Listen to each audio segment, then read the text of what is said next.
They eat their own dead.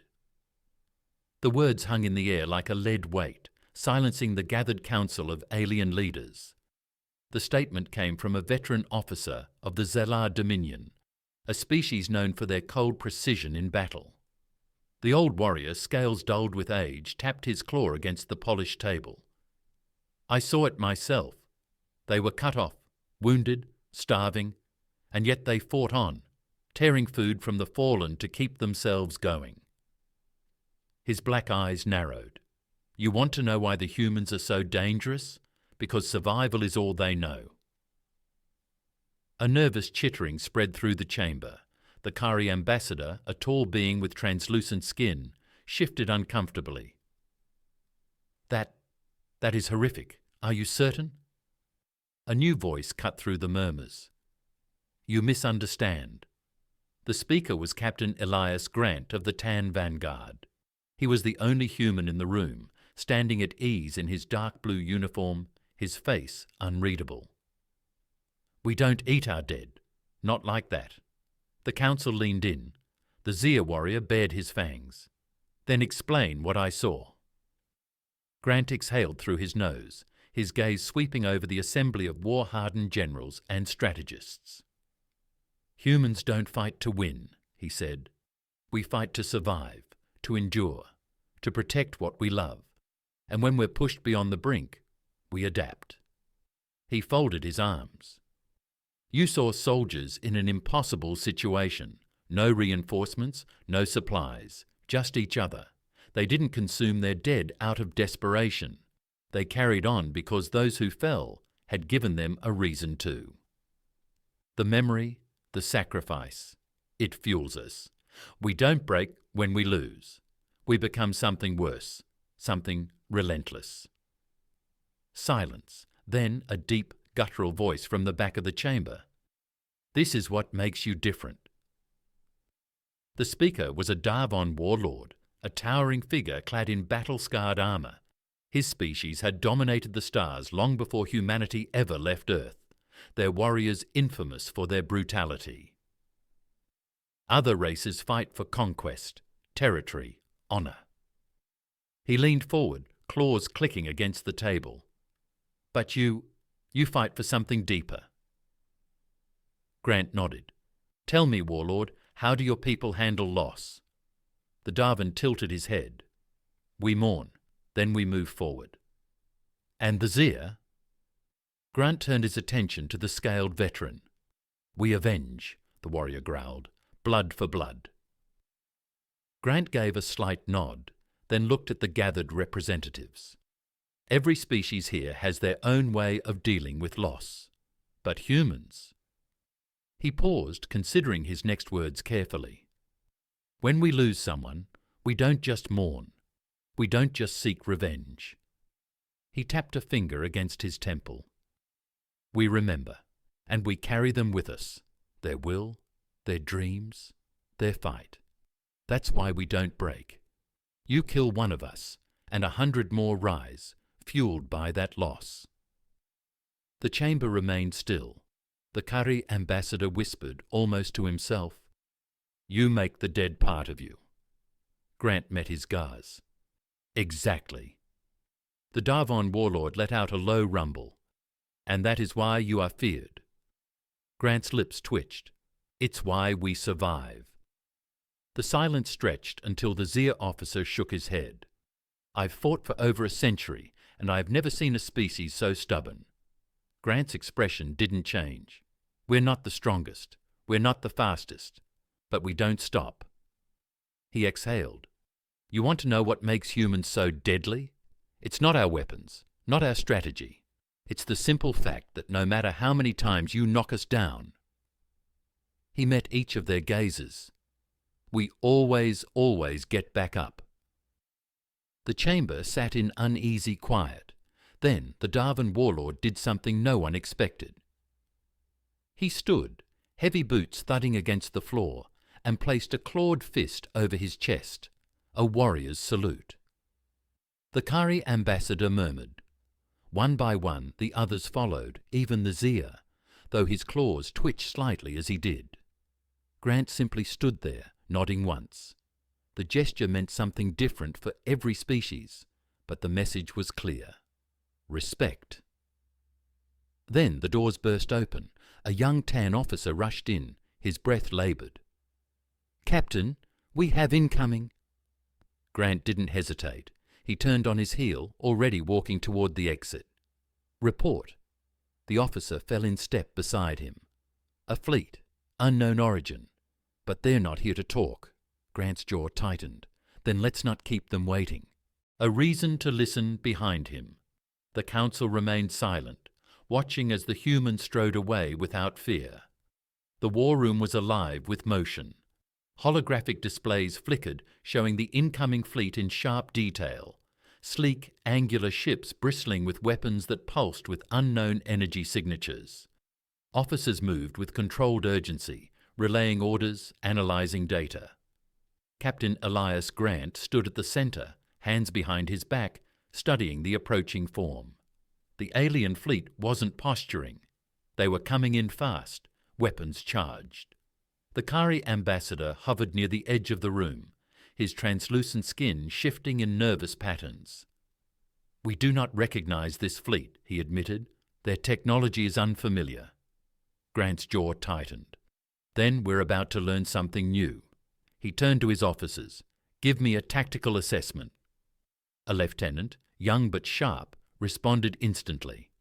"Enemy ships outnumber us 3-1. Their weapons are unknown, but initial readings suggest energy signatures far beyond standard plasma-based weaponry.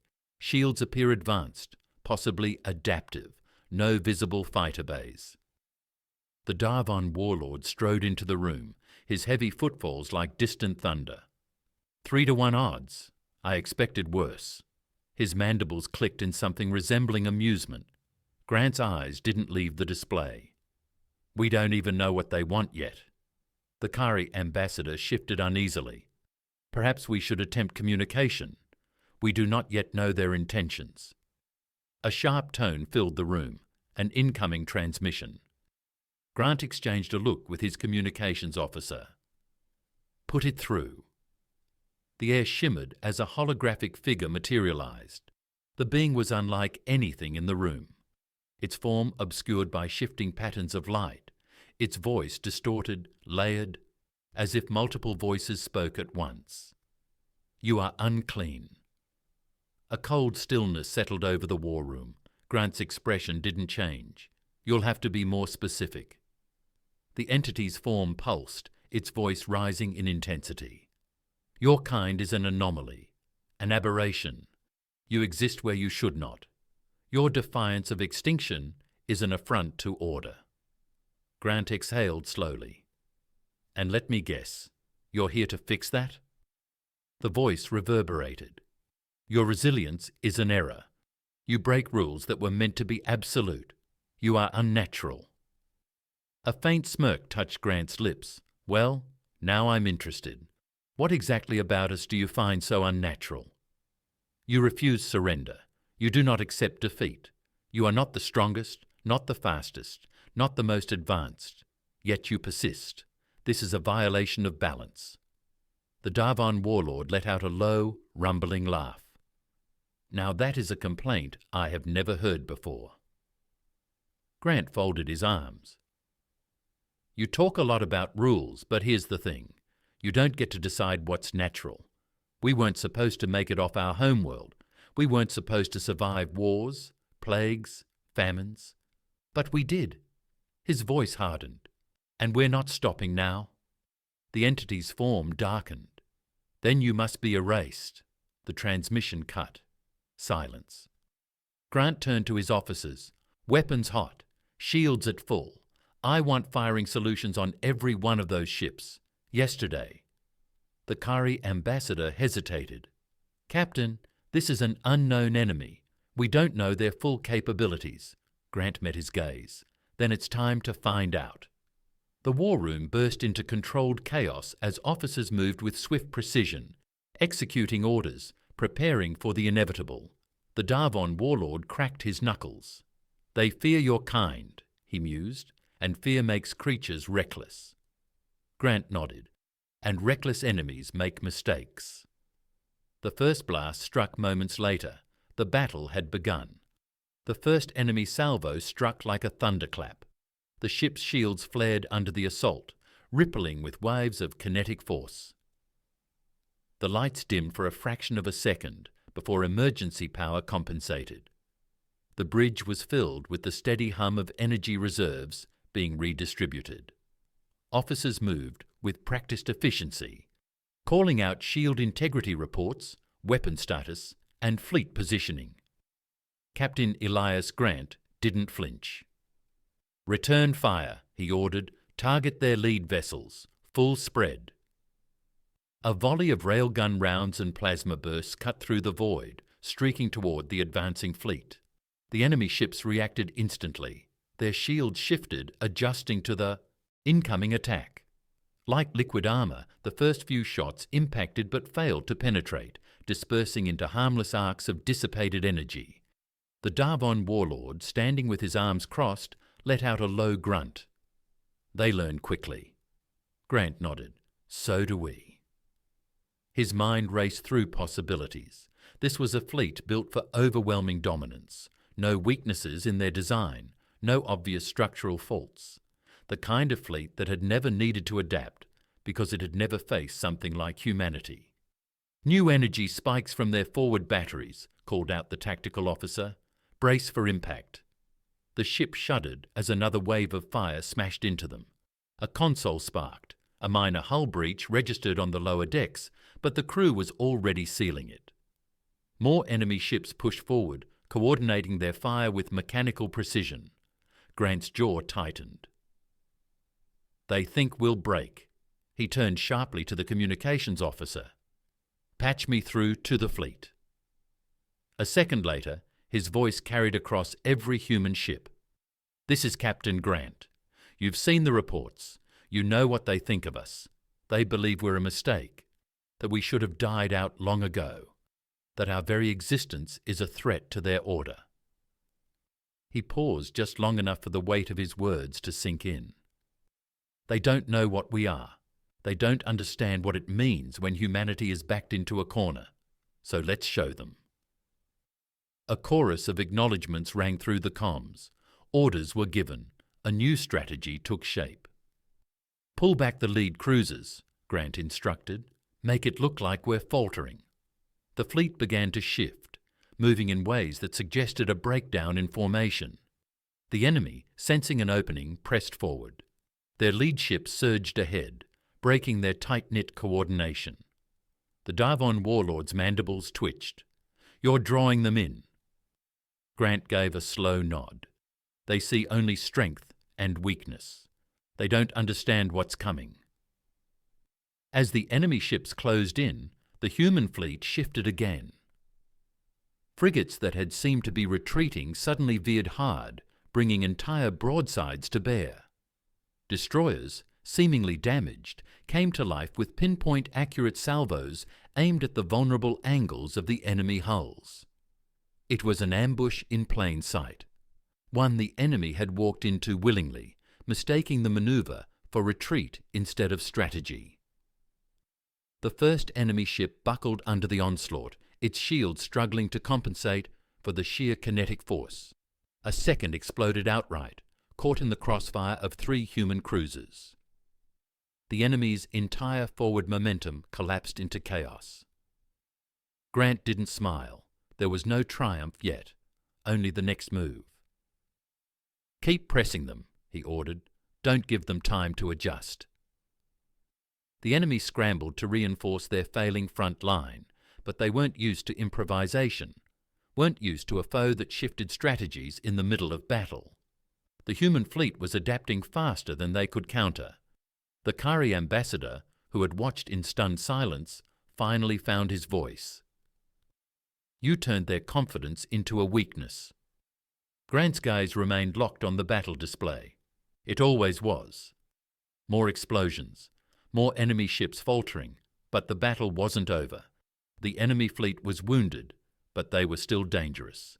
Their remaining forces began pulling back, recalibrating their tactics. Then came a new reading, one that sent a cold chill through the bridge. The tactical officer's voice was tight. "Captain, we've got a new contact." A pause. It's enormous. Grant's eyes flicked to the data feed. A single ship had just arrived, bigger than any they had seen before. The kind of ship that wasn't meant for battles, but for ending wars. The Darvan warlords' mandibles tightened. So they've decided to get serious. Grant exhaled slowly. Good. He straightened, watching the new threat loom into view. Let's see what they've got. The colossal warship loomed in the darkness, its sheer size dwarfing anything in the battlefield. Its energy readings eclipsed the combined power of every ship in the fleet shields. Stronger than anything they had encountered, pulsed along its surface, and its weapon systems were cycling up, massive cannons that could tear through entire formations in a single volley. Captain Elias Grant stood still, watching the new threat unfold. The bridge was quiet, every officer waiting for his order. They had won the last exchange, but this ship was different. It was the kind of power that ended civilizations. A transmission cut through the silence. Your struggle is meaningless. Accept your extinction. Grant didn't even blink. I think you misunderstand how this works. The warship fired. A single lance of energy streaked across the void, carving through space like a burning blade. The human fleet scattered, but one destroyer wasn't fast enough. Its shields overloaded in an instant. Its hull vaporized a second later. The Kari ambassador clenched his hands together. That level of power. The Darvan warlord bared his fangs. A weapon like that is meant to break morale. Grant's fingers tightened behind his back. It won't. Another shot fired. The fleet barely evaded. The enemy ship was adjusting, learning, locking them down. Grant's mind worked at high speed. We can't brute force this, he muttered. Their shields are too strong. A plan formed. He turned to his officers. Patch me through to the fleet. A second later, his voice carried to every pilot, every gunner, every soldier aboard a human warship. Listen up. That thing wants us to scatter, to break, to run scared. He let the words settle for a moment. But we don't do that. We're going to hit it with everything we've got. Not just firepower, every ship. Fighters, frigates, cruisers. We're not holding back. The fleet acknowledged. The Darvan warlord tilted his head. You're planning something reckless. Grant allowed himself the faintest smirk. Wouldn't be the first time. The human fleet surged forward. Fighters swarmed, darting past the warship's point defences, drawing fire. Frigates twisted through the chaos, their weapons hammering at the massive shields. The enemy ship absorbed the punishment without faltering, its shield cycling energy faster than anything should have been capable of. But Grant wasn't aiming to break its shields. The enemy warship powered up another blast, its weapons glowing with an ominous light. And that's when Grant gave the final order. Now. A squadron of human vessels, every damaged ship, every one with failing systems, accelerated at full speed straight toward the enemy's main cannon. A sacrifice play. The alien ship realized what was happening too late. The forward section of the warship flared as the impact struck. Not a single shot, not one lone missile, but an overwhelming, reckless human assault. Explosions ripped along its hull, its main weapon collapsing in on itself in a burst of destabilized energy. Then the real attack began. The rest of the fleet fired everything. Missiles, railgun rounds, focused plasma bursts. It was an all-or-nothing assault, the kind only humans would attempt. The kind that was too wild, too unpredictable, too costly for most species to even consider.